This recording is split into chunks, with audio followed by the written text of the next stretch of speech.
Hi everybody, welcome back to my channel. It's me, Community Girl Gina, and I wanted to do a little impromptu video on how I pan fry my steak.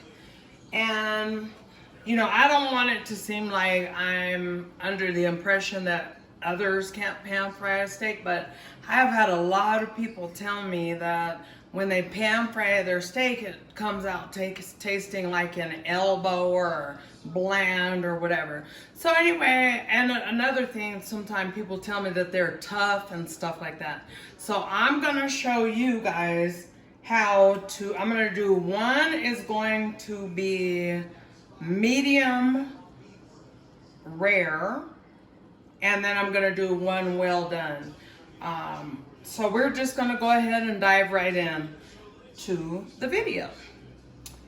The first thing that you want to do is just go ahead and pat your butter into your skillet, and you want to make sure that your skillet is probably medium high. The faster that you cook your steak, the more tender it will be, believe it or not. And so the first thing after you give your pat of butter that you're going to do is add some seasoning. Now this steak is, what is this steak? New York strip. Okay. So the New York strip, we're gonna do that one on the rare end. And what I like to do as far as seasoning, I don't like to add nothing but salt and pepper.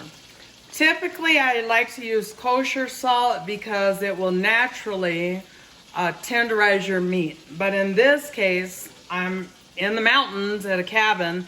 I don't have all those different kinds of seasonings that I would normally use. So at this time, I'm gonna go ahead and use just a little iodized salt.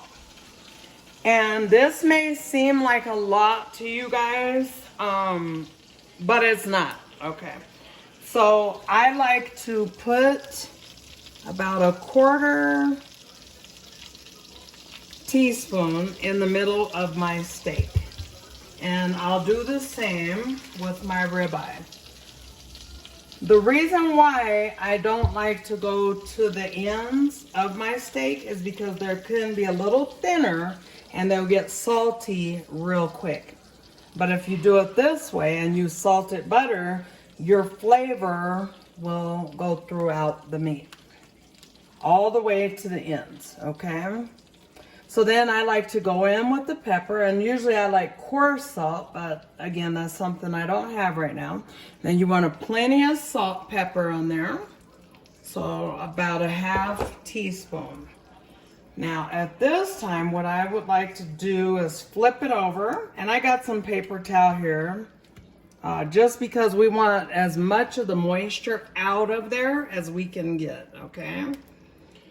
And then what I will do next is the same, repeat the same thing. I'm going to put some salt right in the middle of that steak. And on my channel, guys, I know I always say season to taste, but everybody's taste buds are not the same, so it's better that you do it the way you like. Now, I'm gonna add some tenderizer on the New York strip, and I'm gonna add a nice amount of it on there. And just a little bit on the ribeye. And the only reason why I'm doing that is because I don't have the kosher salt. Then I will go ahead and I'll pepper it up just like I did on the other side.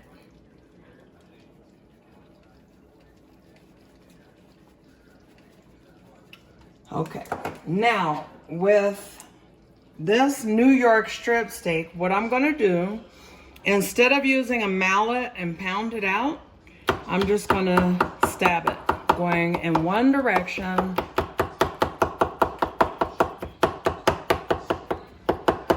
so that that seasoning goes down in there.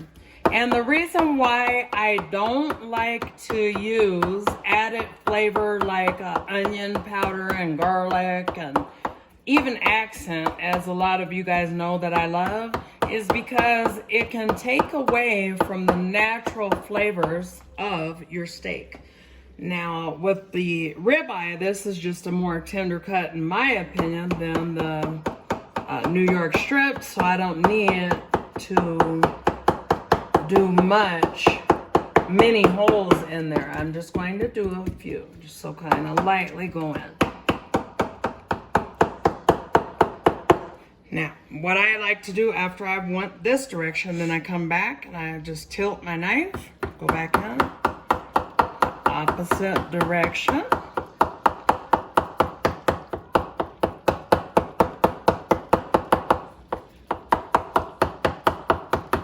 Opposite direction on this one, mainly in the middle, because on ribeyes, this piece is always extremely tender like butter. Okay.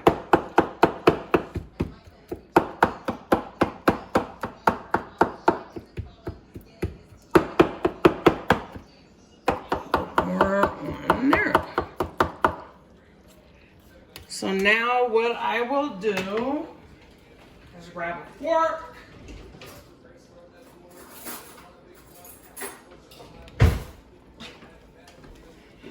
And then I'll make sure that that butter is kind of spreading out. And I like my butter to get a little brown because it'll give that color that you want to the steak, instead of it being, you know, just not a pretty color. Okay. So like with this pan, it's a flat one. It's not a griddle style. So as you guys can see, that butter is good and brown, which will in turn brown your steak but not burn it. So I'm going to turn it down just slightly until I get it in there. I'm going to medium. And I will take my steaks and place them in there like so. Actually, I want to go back to 6 because that's not as hot as I thought it was.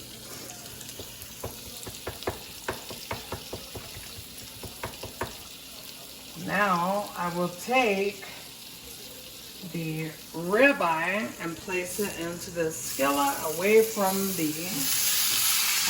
myself and my camera lady, so nobody gets burned. So again, this is going to be on the well done end. This one is going to be medium. And we're going to turn that up because you really want it sizzling.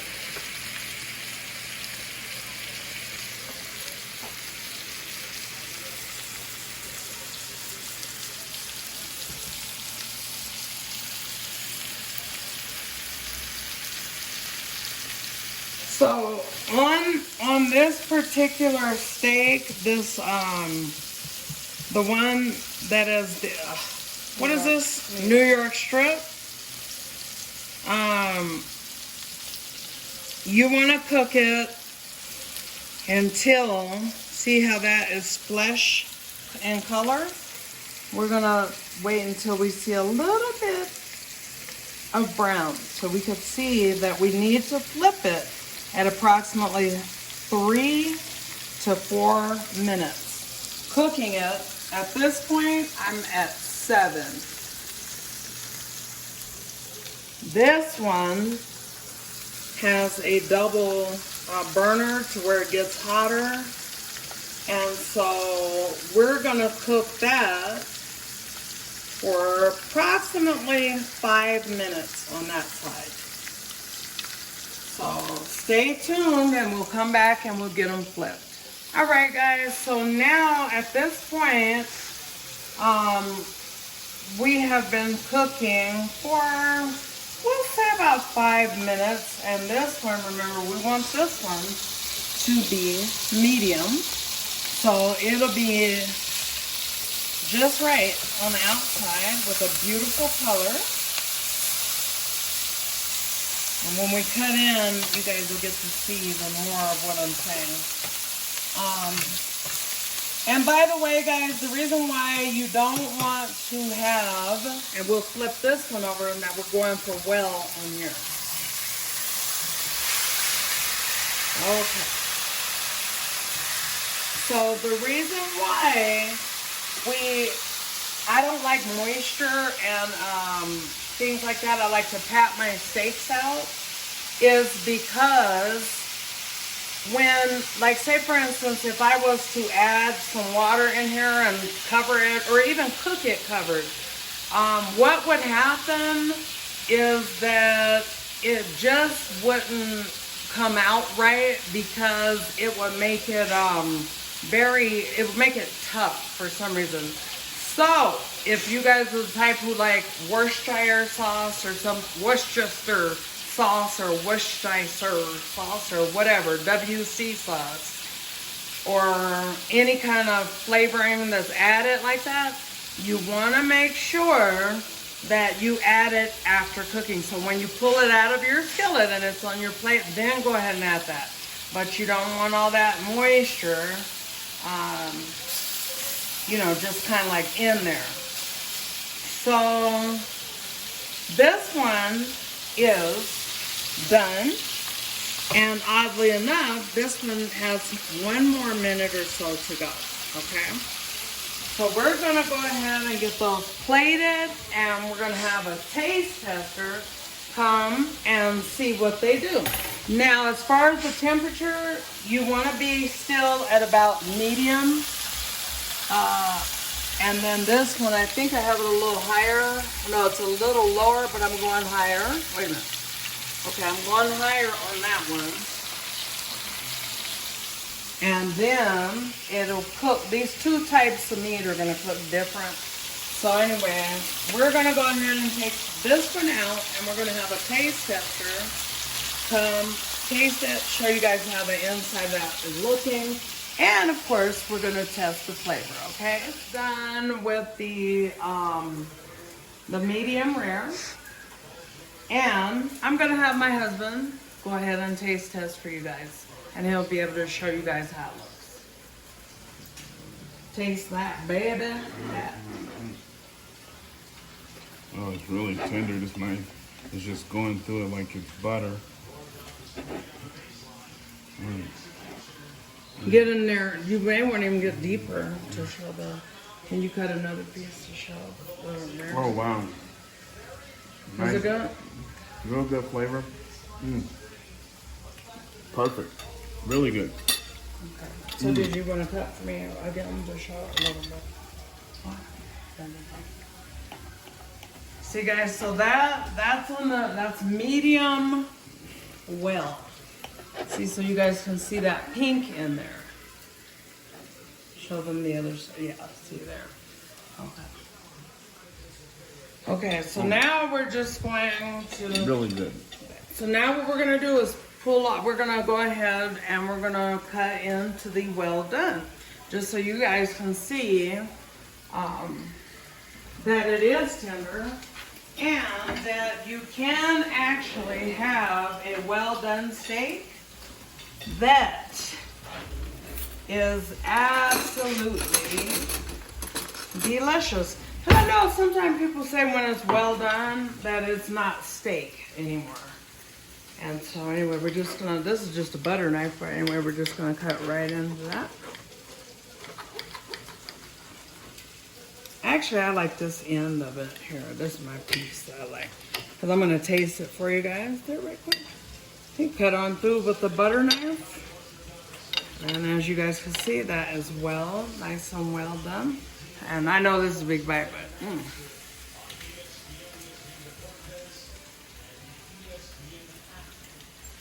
oh my goodness. Yeah. You like it? Yeah, really good. Really, really good.